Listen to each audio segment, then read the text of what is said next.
In this video, we will build general purpose register for our 8-bit CPU.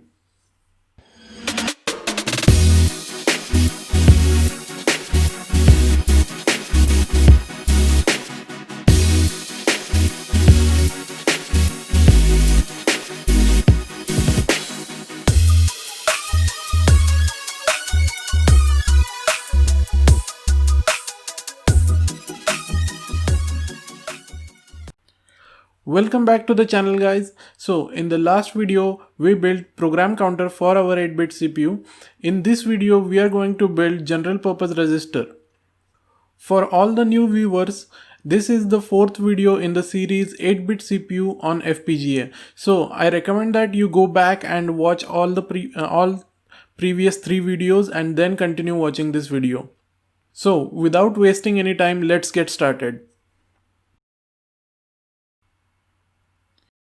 As you can see, I have already wrote some libraries here, import libraries.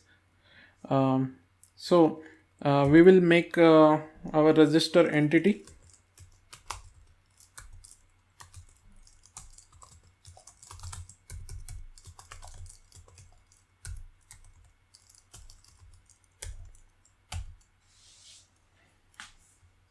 We will save this file in our VHDL directory.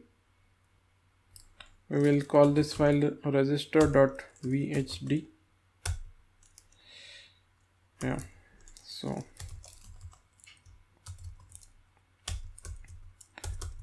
our register will have one clock input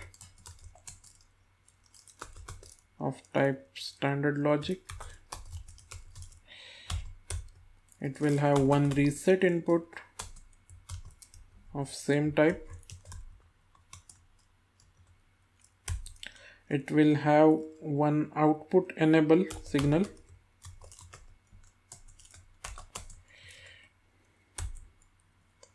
It will have one load signal. It will have 8-bit input line. That will be standard logic vector of 8-bit.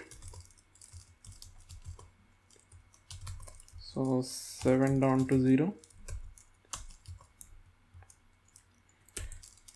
It will have an output port of 8-bit.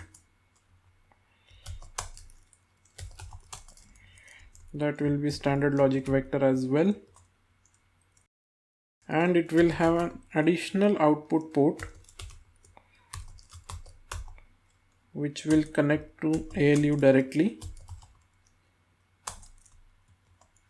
This port will be little bit different. I will explain that. So this is our entity. Now we will make architecture. As always, I will call it behave.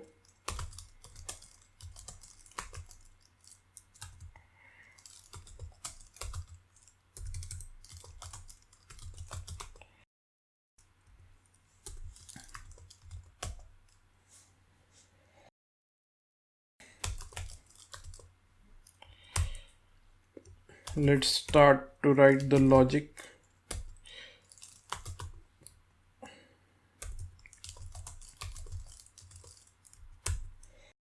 Since this component is also has a asynchronous reset, we will handle the reset signal first. So if reset is equal to 1, then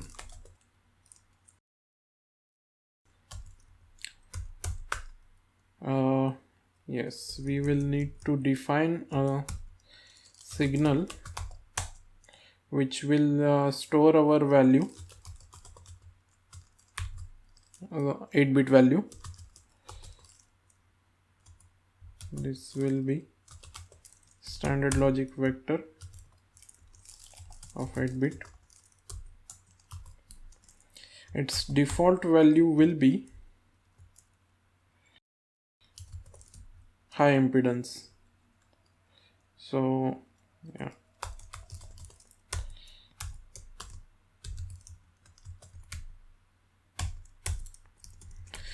and after resetting we will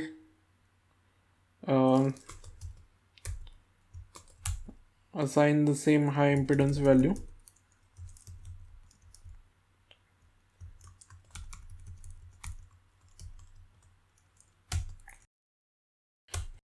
Else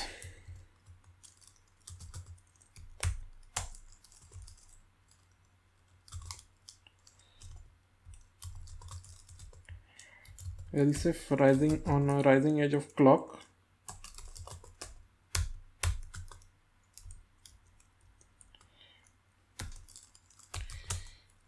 if load signal is high, then we will store the value from input to our register. So stored value will be input. That's it for this process. Now we need to output the value of content of our register when output enable is set to 1. So output is equal to stored value when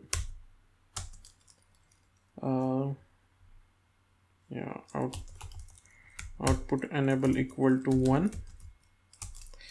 else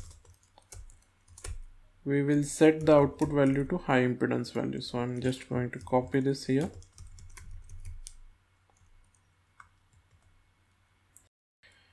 And our output ALU port will be always connected to our ALU. So difference between output and output ALU is that output only outputs the contents if we set the output enable to high. On the other hand, output ALU will be always outputting whatever content we have in our register. So output ALU will be assigned to stored value always. Yeah, so this is our register. Let's add it to our project and compile it. Let's launch our ModelSim.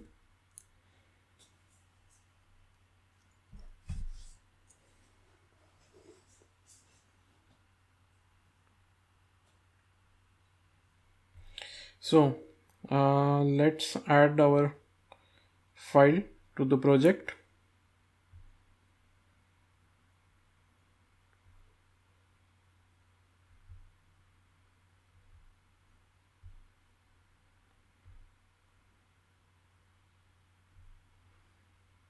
Let's compile this. Okay, surprisingly there are no errors.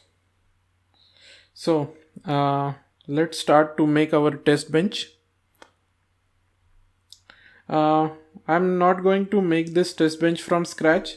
I'll just copy the program counter test bench because most of we can reuse most of it.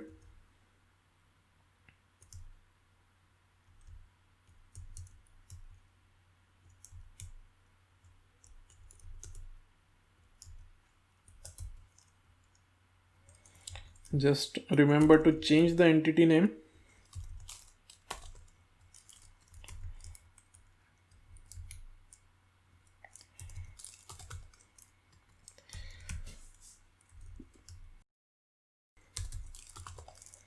And component name as well. We will save this in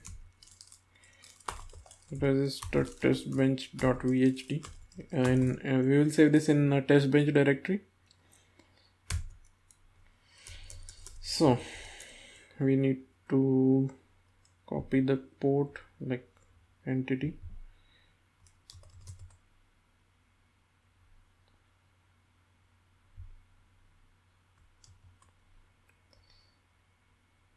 Most of the signal are here. I'm just going to change some names.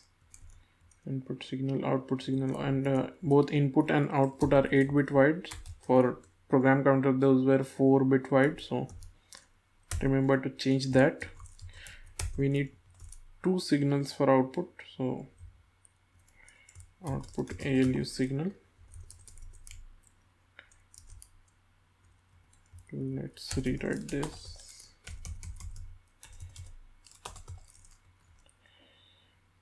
Port map will be same, just output enable to clock reset, output enable, load,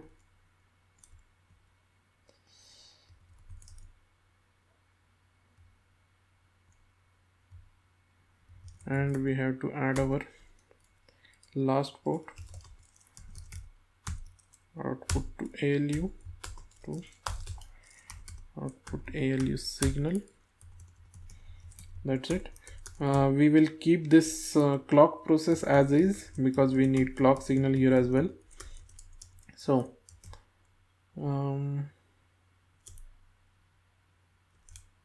okay, we change the name of output enable signal.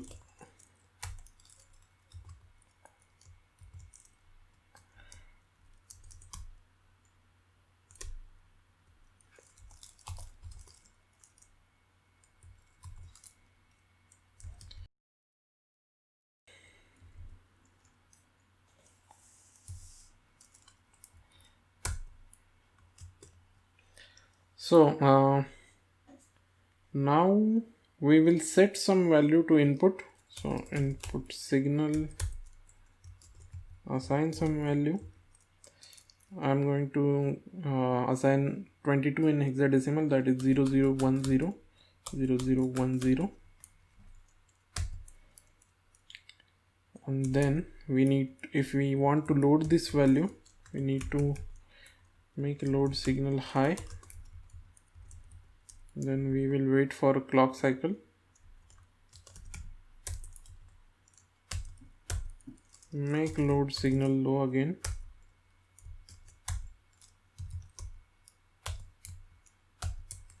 Then wait for another clock cycle. And then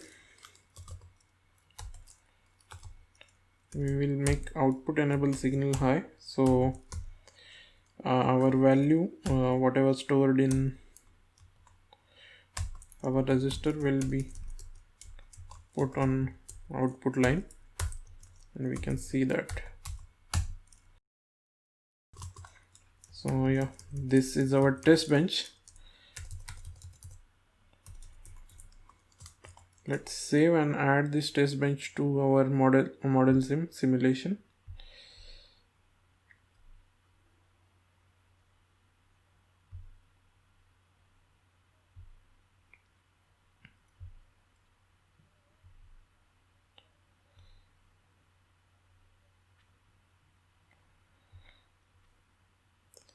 So let's compile this. Okay, we have some errors.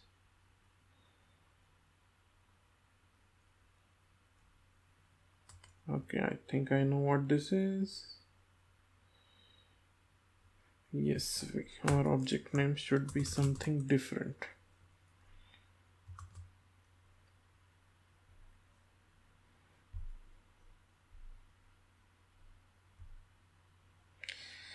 So our test bench is compiled successfully. Let's make a simulation configuration, and we will run the simulation and see the waveforms. Right click and add to project, a simulation configuration. Give this some name, and then from work choose your appropriate test bench. For us, this is going to be register_test bench. So open that simulation configuration.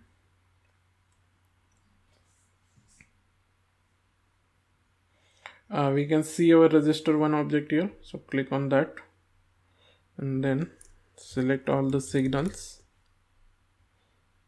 and add wave new.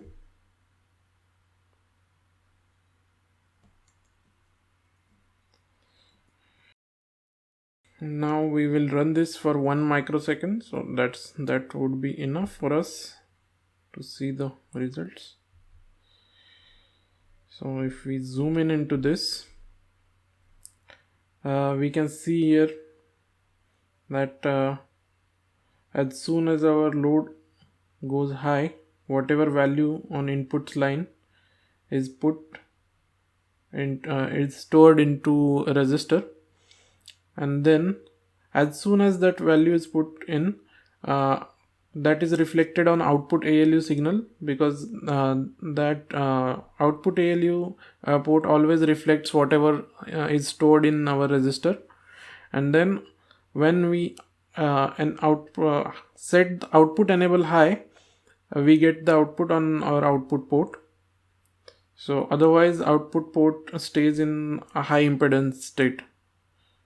So our design works as intended. So yeah, this was our resistor and its test bench. So that's about it for this video. I will put both of these files on GitHub, so do check them out. If you like this video, please give it a thumbs up. If you are not subscribed to the channel yet, please subscribe to the channel. So I will post the next video around next weekend, so keep an eye out for that. Thank you for watching and see you in the next video.